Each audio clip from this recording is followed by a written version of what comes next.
Hi, welcome to the channel. So, what I wanted to talk about today is we're in our 2023 Model Y. This is my wife, Brittany, and this is actually her car. And I, as you know, probably drive a Model 3, have for about 4 years now. My plan was to get a Model Y for her to drive so that we have a family car for road trips and everything. I recently did a 5,000 mile review on this car, but what I wanted to do was get a 6,000 mile review and really my wife's thoughts and impressions on driving the Model Y. This is your first EV that you've been driving, that's been your car, and she came from a CX-5, a Mazda CX-5, and other SUVs, ICE SUVs before. She was familiar with my car, but this is kind of her first daily driver electric vehicle and also daily driver technology vehicle, I guess, right? So, how have you liked it so far? Well, it has its pros and cons. I mainly like it. I do miss my Mazda sometimes for certain things, but I think since I was so familiar with your car, it made it easier of a transition for me to know how to navigate, how to do the self-driving, or I guess autopilot is what you call it. I don't know all the terminology like you do. But, yeah, autopilot. So, which this car has standard autopilot on it. Does not have FSD. Full self-driving. It doesn't have advanced autopilot. It just has regular, basic, free autopilot. Which basically what we're using right now on the interstate is it drives, it steers, it turns, it slows down, it speeds up to a set speed limit. Do you use that regularly? Maybe like 25% of the time. On the interstate only, or? No, I use it going through town and stuff too. Okay. So. It just depends, especially it's really convenient if I'm trying to eat or looking for something like my cell phone or something like that. But it's been nice to, if I have to turn around and look at the baby or something, to be able to, not fully rely on that, but, just a quick glance away and you feel a little bit more secure. Right. So. Yeah, autopilot is really good for that. Like, for example, if you're eating, you got a sandwich or something on the interstate and you're eating, right? What do you typically do? You're going to drive with your knee when you go to open it up, right? Well, with autopilot, you don't have to do that. You can turn it on autopilot. You can easily take two hands off for a couple of seconds and be completely fine as long as you're paying attention. But, I really do like it. The autopilot has been super convenient. It has great get up and go. My Mazda did not have that at all. It was a 4-cylinder car, and I love being able to get up and go if I really need to. It's nice not going to the gas station, so that's a great. Because you were one of these people that would forget to get gas, and you'd have to get it in the morning before work, yes, wouldn't you? I would always be rushing. So I don't have to worry about that. And honestly, I thought it was going to be a big deal to have 2 electric cars and us have to, finagle who was going to charge when. But it really hasn't been bad at all. So I only have like a 10-mile trip to work. Yeah, your commute's pretty small. 10 miles each way, right? Yeah, like 15 minutes there, 15 minutes back. So basically I use about 10 to 15% battery every day to get there, so not much at all. Yeah. So I don't have to charge it every day, and not like you do anyway. So. Well, and I don't even have to charge it every day, so that's one of the things. I have a 60-mile commute total trip each day, and my car is the Model 3, which doesn't get as much range as these newer cars do, just because the battery technology's gotten better, the efficiency of the cars have gotten better. But even I don't have to charge, but really I can go almost 4 days without charging. So it's easy to alternate days, and we kind of just charge when it makes sense. Yeah, I would say honestly, like for a whole week, I probably would only have to charge probably once up to 80% and be good for the rest of the week. But I mean, I do charge it more frequently than that. Yeah, it's good. They recommend you charge your car on a regular basis. That there's the terminology ABC, which means always be charging, and that's just good for your battery, and have your battery limit set to 80% or lower for your daily charging. And that way it's just constantly moving that battery up and down through the pack, and it's not sitting at a certain level too long and things like that. So you're good with the charging, you're good with the commute. Now, what do you think of some of the technology, like the screen? I know you got some gripes about the air conditioning and the vents. Yeah, I'm not a huge fan of the vents. I've gotten much more used to it, especially I think they've done maybe some updates since you originally got your car. But the fact that you can change it from low to high, how fast it blows out, that's been much more helpful.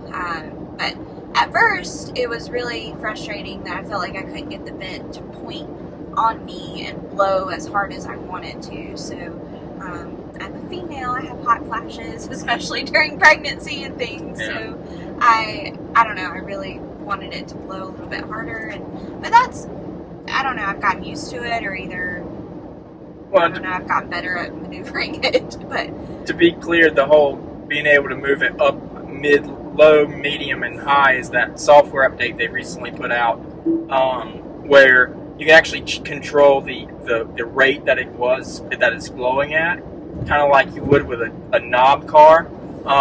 Before, it was just like a thermostat, right? So you set it to 70 degrees. If you wanted it to blow out colder, you would set it to like 60 degrees, and it would blow out colder and harder in order to try and get the temperature of the car down to 60 degrees. And then once it hit 60, it would slow down. Now, it would just adjust the temperature of the air coming out, and you can actually control it if you want the air to be blowing out at a harder rate or faster, and it like blow your hair back and stuff, or slower where it's not blowing your hair back, for example.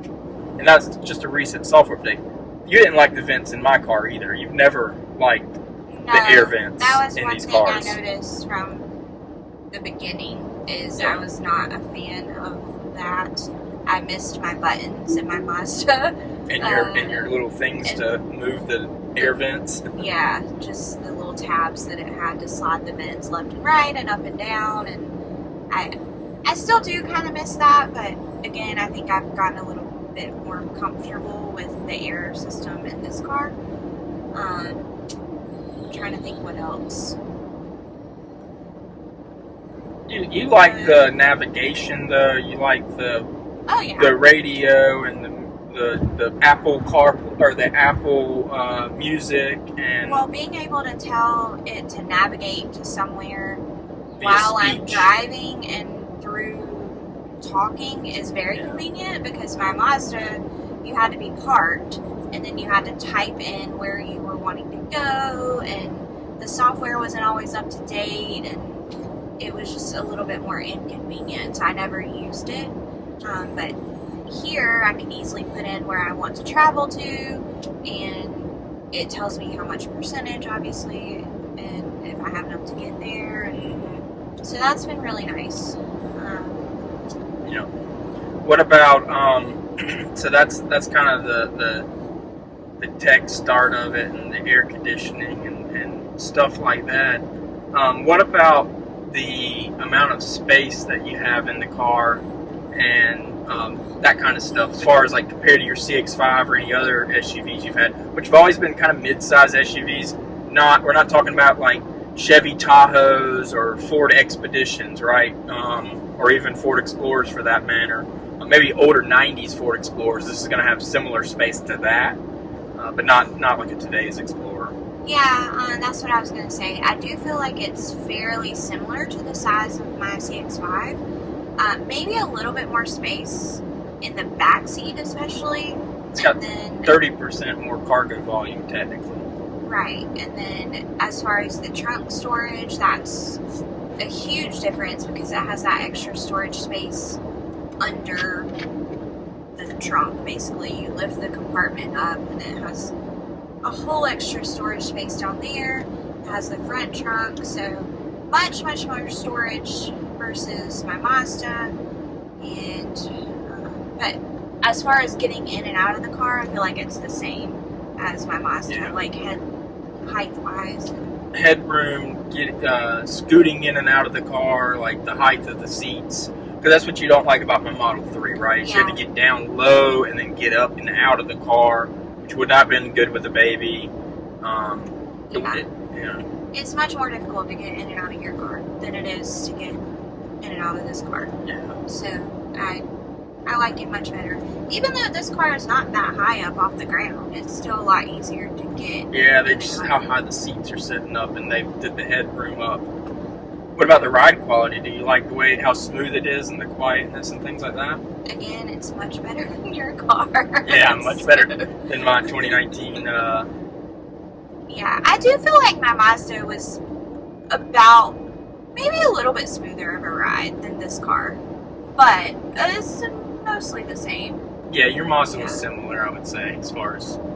So, but your Mazda, to be clear, well, it was a CX-5, and it's a 2019 CX-5, or no, 2018 CX-5. Yeah. So it was the model year that was very luxury. It has Mercedes interior.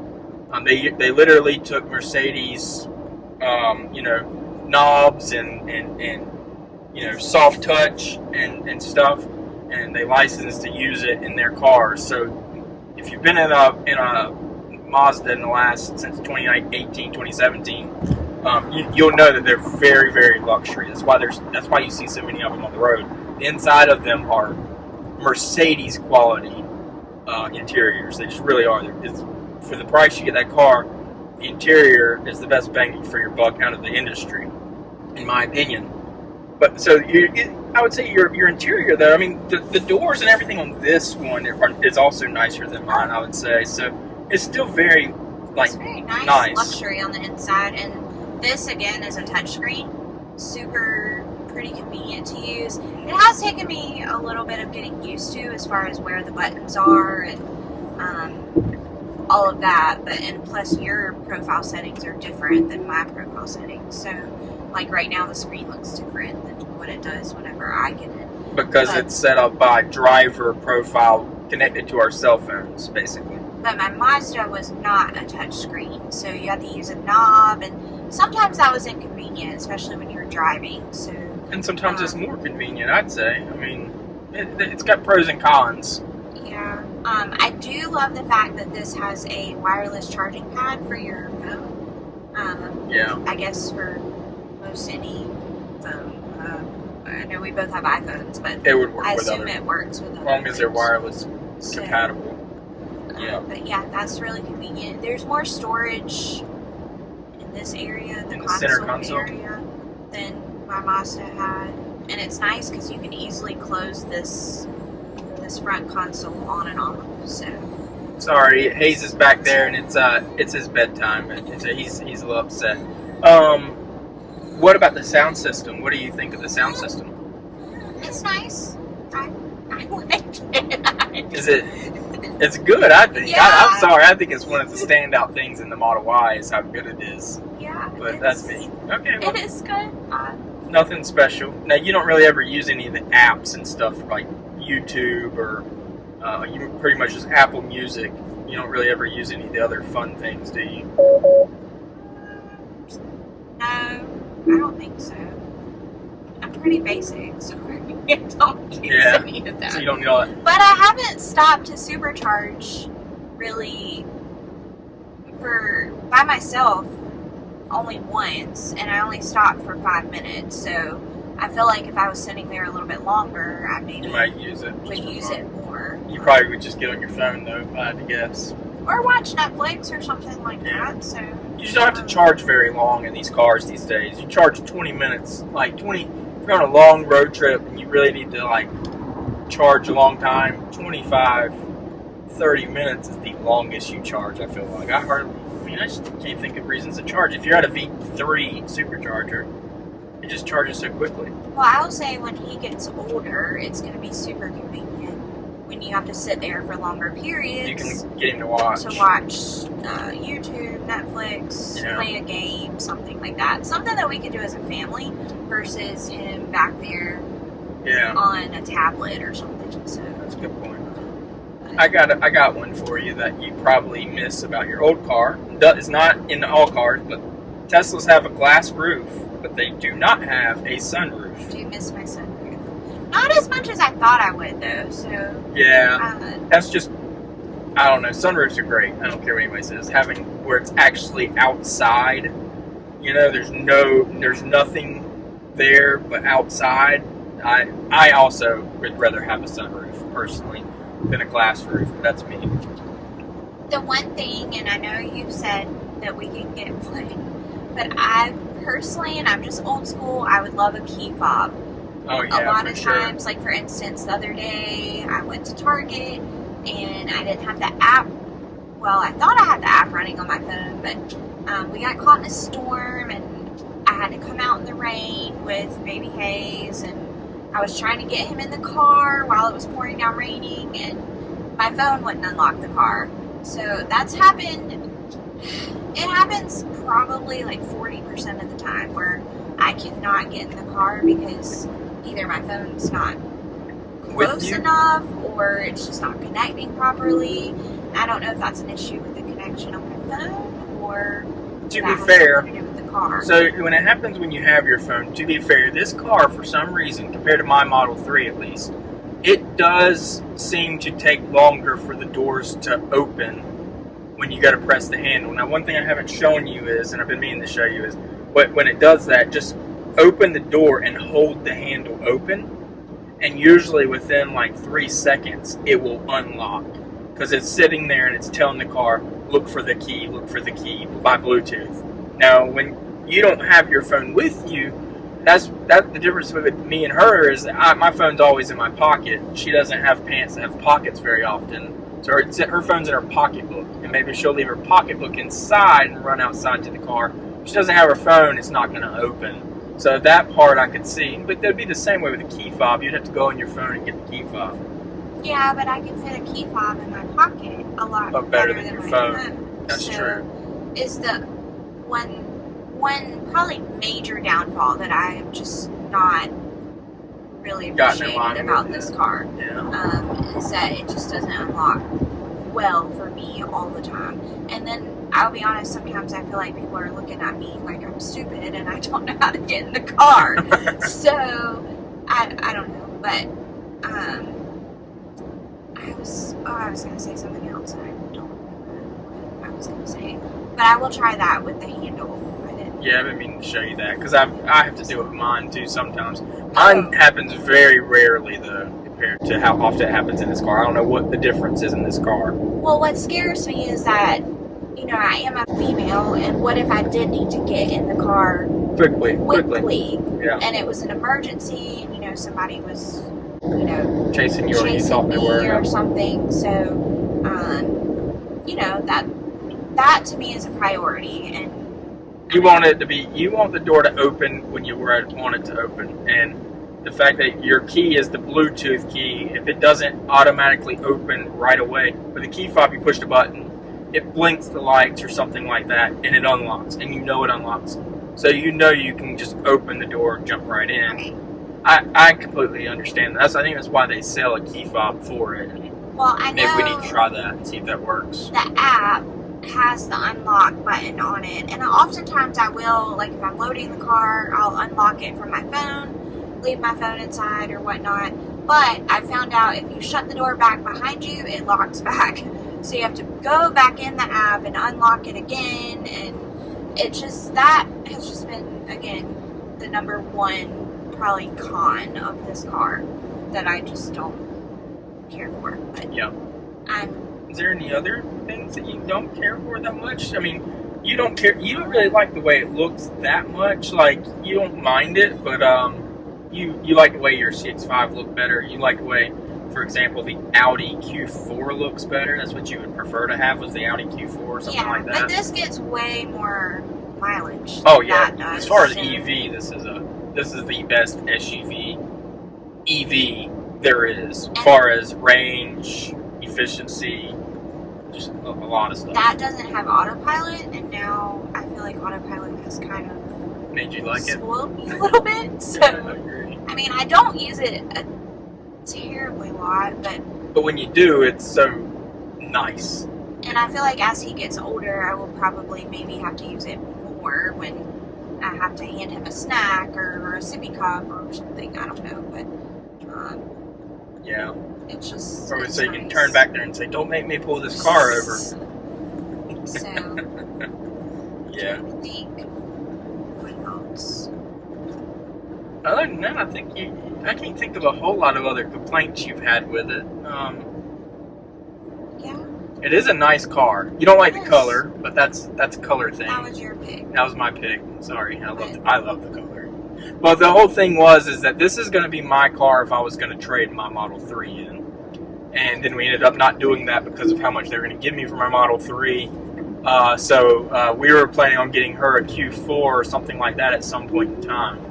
We still may, but we're going to probably trade my 3 in, and I will probably keep this car because this is just such a good road trip car as a family. For a family road tripper, this car is the car, unless you can afford something like a Model X. This car is wonderful for road tripping.